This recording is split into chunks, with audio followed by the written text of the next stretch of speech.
Right Shankari, మనం చూసుకున్నట్లయితే గత 5 ఏళ్లలో కూడా జగన్ ప్రభుత్వంలో అధికారంలో ఉన్నప్పుడు ప్రజలు చాలా ఇబ్బందులకు గురయ్యారు. ఈ నేపథ్యంలో ఆ ఇబ్బందులన్నింటినీ కూడా వాళ్ళు చాలా ఇబ్బంది ఎదుర్కొన్నారు.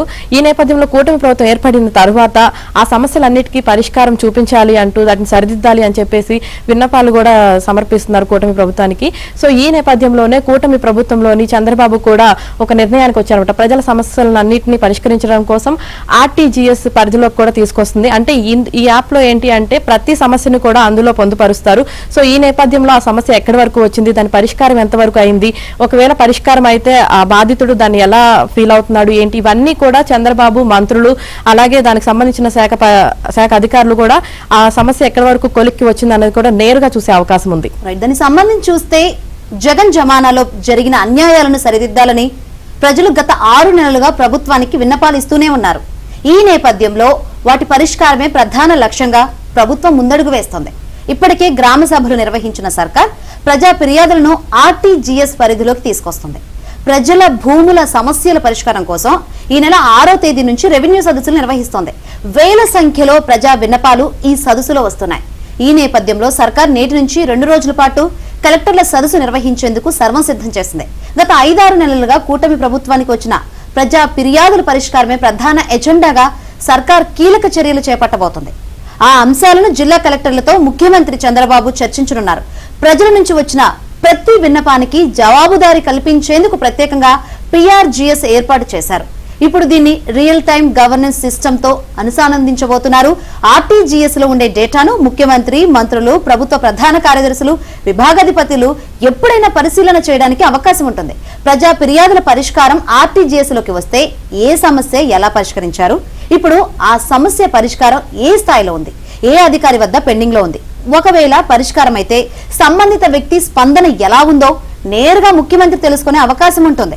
ప్రజా ఫిర్యాదుల పరిష్కారంలో జవాబుదారీ కోసమే ఈ ప్రక్రియకు ప్రభుత్వం అత్యధిక ప్రాధాన్యత ఇస్తోందని అధికార వర్గాలు చెబుతున్నాయి. కలెక్టర్ల సదస్సులో సీఎం ఇదే అంశంపై ప్రధానంగా చర్చించనున్నారు. ప్రజా సమస్యలను సత్వరమే పరిష్కరించడం కోసం ప్రభుత్వం తమ కోసం పనిచేస్తుందన్న సానుకూల దృక్పథం ఏర్పడేలా జిల్లా కలెక్టర్లకు సీఎం దిశానిర్దేశం చేయనున్నారు. అయితే ప్రభుత్వానికి అందిన ప్రజా ఫిర్యాదుల్లో అత్యధిక శాతం రెవెన్యూ శాఖ పరిష్కరించేవే ఉన్నాయి. అందులో ప్రధానమైనది భూముల సమస్య.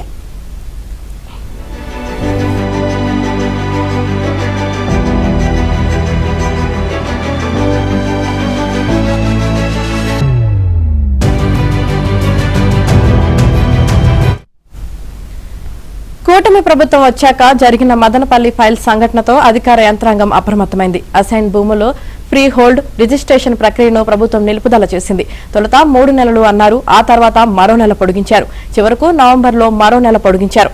ఇది కాస్త మంగళవారంతో ముగియనుంది. ఈసారి నిషేధం గడువు పొడిగిస్తారా లేక ఎత్తివేస్తారా అన్న చర్చ జరుగుతోంది.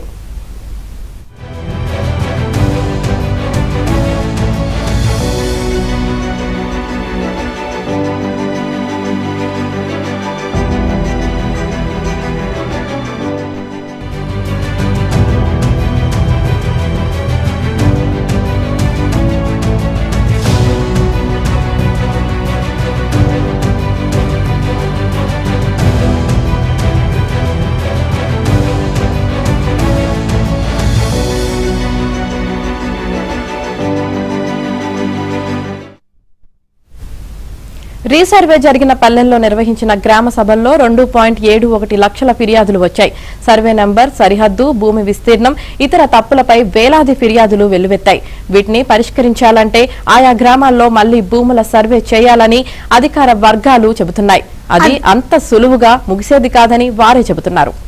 కాబట్టి రికార్డులో సవరణ చేస్తే సరిపోతుందని ఇటు రెవెన్యూ శాఖ స్పెషల్ సిఎస్ సిసోడియా చెబుతున్నారు. రైట్, ఇదే అంశం గురించి మరిన్ని వివరాలు అందించేందుకు మా ప్రతినిధి సత్యాన్ని అడిగి తెలుసుకుందాం. సత్య, గత ప్రభుత్వ హయాంలో ఎదుర్కొన్న అన్యాయాలన్నిటికీ ఈ ప్రభుత్వ హయాంలో పరిష్కార దిశగా ముందుకు వెళ్తున్న పరిస్థితులు అయితే కనిపిస్తుంది. ఏంటి దీనికి సంబంధించి అప్డేట్స్, ఎన్ని ఫిర్యాదులు అందాయంటే ఏం చెప్తారు?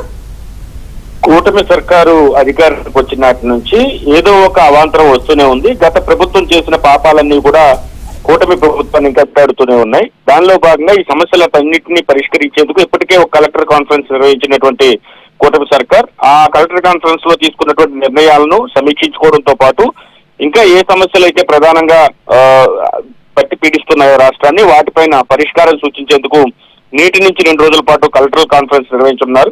అయితే సాంప్రదాయానికి భిన్నంగా తొలి రోజే ఎస్పీలతో లా అండ్ ఆర్డర్ అంశం పైన కూడా ఈ రోజే ముఖ్యమంత్రి చర్చించబోతున్నారు. ఈ కలెక్టర్ కాన్ఫరెన్స్ లో ప్రధానంగా ఈ సమస్యల పరిష్కారం ప్రధాన ఎజెండాగా జరగబోతోంది. జగన్ పాపాలపై ఫిర్యాదులు వెల్లువెత్తడంతో గ్రామ సభలు, రెవెన్యూ సదస్సులు ఇప్పటికే నిర్వహించారు.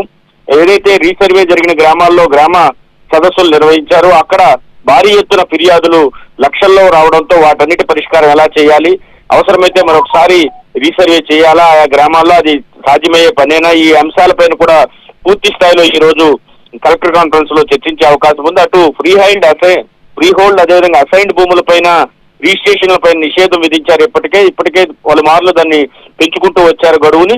కాబట్టి దానిపై రిజిస్ట్రేషన్ అవకాశం కల్పిస్తూ నిర్ణయం తీసుకునే అవకాశాలు ఉన్నట్టు కూడా చెబుతున్నారు. ఇక రీసర్వే చిక్కులు ఏవైతే ఉన్నాయో వాటన్నిటిని కూడా తొలగించడమే ధ్యేయంగా ఈ కలెక్టర్ కాన్ఫరెన్స్ నిర్వహించబోతున్నారు. ఇప్పటికే ప్రజల నుంచి అందుతున్నటువంటి పబ్లిక్ రెడ్రెసల్ గ్రీవెన్స్ సిస్టమ్ ని ఒకదాన్ని ఏర్పాటు చేశారు సమస్యల పైన. దీన్ని ఆర్టీజీఎస్ తో అనుసంధానించడం ద్వారా ఎక్కడైనా ఏదైనా ఫిర్యాదు అందితే అది ఏ దశలో ఉంది, పరిష్కారం ఎప్పుడవుతుంది, పరిష్కారం అయ్యాక ఆ పరిష్కారం పొందిన వ్యక్తి యొక్క స్పందన ఏ విధంగా ఉంది, ఇవన్నీ కూడా సెక్రటరీ స్థాయి నుంచి ముఖ్యమంత్రి స్థాయి వరకు ప్రతి ఒక్కరికి తమ యొక్క డాష్ బోర్డ్ లో కనిపించే విధంగా కూడా ఈ టెక్నాలజీని ఉపయోగిస్తున్న పరిస్థితి అయితే ఉంది. దీంతో పాటు మదనపల్లి ఫైలు దహనం తర్వాత ప్రభుత్వానికి 1,92,000 ఫిర్యాదులు ఇది కేవలం రెవెన్యూ సమస్యలపైనే అందిన పరిస్థితి అయితే ఉంది. రీసర్వే గ్రామాల్లో అయితే గ్రామ సభలు నిర్వహించినప్పుడు 2,71,000 ఫిర్యాదులు కూడా అందినాయి. వీటన్నిటిపైన కూడా ఈ రోజు కలెక్టర్ కాన్ఫరెన్స్ లో ప్రధానంగా చర్చించే అవకాశం ఉంది. ముఖ్యంగా కరువు రహిత ఆంధ్రప్రదేశ్ నిర్మాణానికి ఇప్పటికే P4 అనే ఒక పిలుపునైతే ముఖ్యమంత్రి ఇచ్చిన నేపథ్యంలో దానికి సంబంధించి కూడా ఈ రోజు చర్చించే అవకాశం ఉంది. అటు ఆర్థిక శాఖ ఈ రోజు విజన్ 2047 డాక్యుమెంట్ ను కూడా కలెక్టర్ కాన్ఫరెన్స్ లో వెల్లడించనుంది. దీనికి సంబంధించి రాష్ట్రాన్ని అన్ని రంగాల్లో నెంబర్ 1 గా తీర్చిదిద్దాలనే ఉద్దేశంతో రూపొందించినటువంటి ఈ విజన్ డాక్యుమెంట్ ను బుధవారం ప్రభుత్వం కలెక్టర్ కాన్ఫరెన్స్ లో అంటే నేడు ఆవిష్కరించనుంది. ఈ సమావేశంలో స్వర్ణాంధ్ర విజన్ డాక్యుమెంట్ వివరాలను ఆర్థిక శాఖ ముఖ్య కార్యదర్శి పీయూష్ కుమార్ కూడా వెల్లడిస్తారు. నిపుణులు, వివిధ ఏజెన్సీలు, మేధావులతో పాటు మొత్తం 17 లక్షల మంది అభిప్రాయాలను ఈ విజన్ డాక్యుమెంట్ రూపకల్పనకు తీసుకున్నారు. ఈ విజన్ డాక్యుమెంట్ ను రూపొందించడంతో పాటు మరోవైపు ఉన్నటువంటి అపరిష్కృతంగా ఉన్నటువంటి సమస్యల పరిష్కారానికి ప్రధాన ఎజెండాగా ఈ కలెక్టర్ కాన్ఫరెన్స్ అయితే 2 రోజుల పాటు నిర్వహిస్తున్నారు. గత ప్రభుత్వ పాపాలన్నింటినీ కూడా పూర్తి స్థాయిలో పరిష్కరించి ఉన్నటువంటి చిక్కుముళ్ళు ఇప్పే ప్రయత్నంలో భాగంగానే ఈ కలెక్టర్ కాన్ఫరెన్స్ నిర్వహిస్తున్నట్టుగా మనకు అర్థమవుతోంది. Right, thank you Satya.